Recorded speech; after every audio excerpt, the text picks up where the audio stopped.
So what I did for my baby was that നമ്മുടെ coin, okay, നമ്മുടെ coin വെച്ച് ഒട്ടിച്ച് വെക്കുന്നത് മെത്തേഡ്. അപ്പോൾ അഗെയിൻ ഞാനിവിടെ കോയിൻ യൂസ് ചെയ്തപ്പോൾ അത് വാഷ് ചെയ്ത് സാനിറ്റൈസ് ചെയ്തു, കോട്ടൺ വെച്ച് പൊതിഞ്ഞ് ചെറിയ തിക്നെസ്സിൽ അതിന് നമ്മൾ മറ്റേ ഗോസും വെച്ച് പൊതിഞ്ഞിട്ട് നമ്മുടെ കീറാൻ പറ്റിയ ടൈപ്പ് പേപ്പർ ടൈപ്പ് പ്ലാസ്റ്റർ ഉണ്ട്, ഓക്കെ, അത് വെച്ച് അതാണ് ഞാൻ ഉപയോഗിച്ചത്.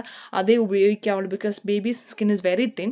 അപ്പോൾ നിങ്ങൾ അല്ലാത്ത ടൈപ്പ് മുറിവിനൊക്കെ ഒട്ടിക്കുന്ന പോലെ ബാൻഡെയ്ഡോ അല്ലെങ്കിൽ അങ്ങനത്തെ തിക്കായിട്ടുള്ള പ്ലാസ്റ്റർ ഉപയോഗിച്ചെങ്കിൽ നമ്മൾ പറിക്കുമ്പോൾ ബേബിയുടെ സ്കിൻ പൊളിഞ്ഞു പോരും. Okay, that is A very very very എന്താ പറയുക, ഇറ്റ്സ് അൺബെയറബിൾ. ഓക്കെ, അതുകൊണ്ട് don't use any hard very sticky plasters.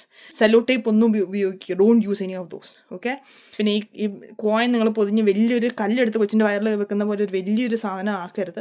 ഒരു തിൻ കവറിങ്, ഓക്കെ, അതായത് ആ പൂക്കൾ ഇൻഫെക്റ്റഡ് ആവാണ്ടിരിക്കാൻ വേറൊരു എന്താ പറയുക കോണ്ടാക്റ്റ്, ഒരു ഫോറിൻ ബോഡിയുടെ കോണ്ടാക്റ്റ് വരാതിരിക്കാൻ വേണ്ടി നമ്മളത് പൊതിയുന്നു എന്നേ ഉള്ളൂ. ഞാൻ അതുകൊണ്ടാണ് പൊതിഞ്ഞത്. ഡയറക്റ്റായിട്ട് എനിക്ക് ആ കോയിൻ സ്കിന്നിൽ വെക്കാൻ തോന്നിയില്ല.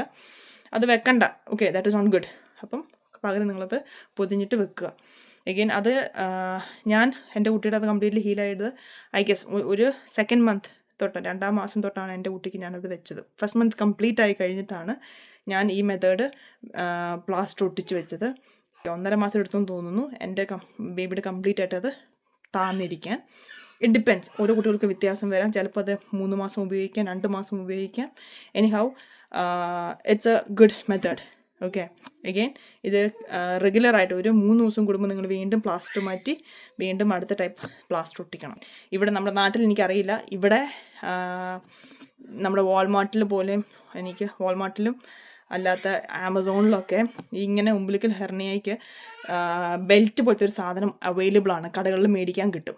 ഓക്കെ, അപ്പോൾ അത് നിങ്ങൾക്ക് ഞാൻ അതിൻ്റെ ഫോട്ടോസ് എനിക്ക് ലിങ്കൊന്നും എൻ്റെ ഇല്ല, ഫോട്ടോസ് ഞാൻ ഇടാം. പുറത്തുള്ള രാജ്യങ്ങളിലുള്ളവരാണ് നിങ്ങൾക്ക് ഈ സിമിലർ ആയിട്ടുള്ള സാധനം നിങ്ങൾക്ക് മേടിക്കാൻ കിട്ടുമായിരിക്കാം. ഓക്കെ, നിങ്ങൾ ട്രൈ ചെയ്താൽ മേടിച്ച് നോക്കുക. And don't get scared. Okay, this is not nothing scary. അപ്പോൾ ഹീലാവുന്നൊരു കാര്യമാണ്.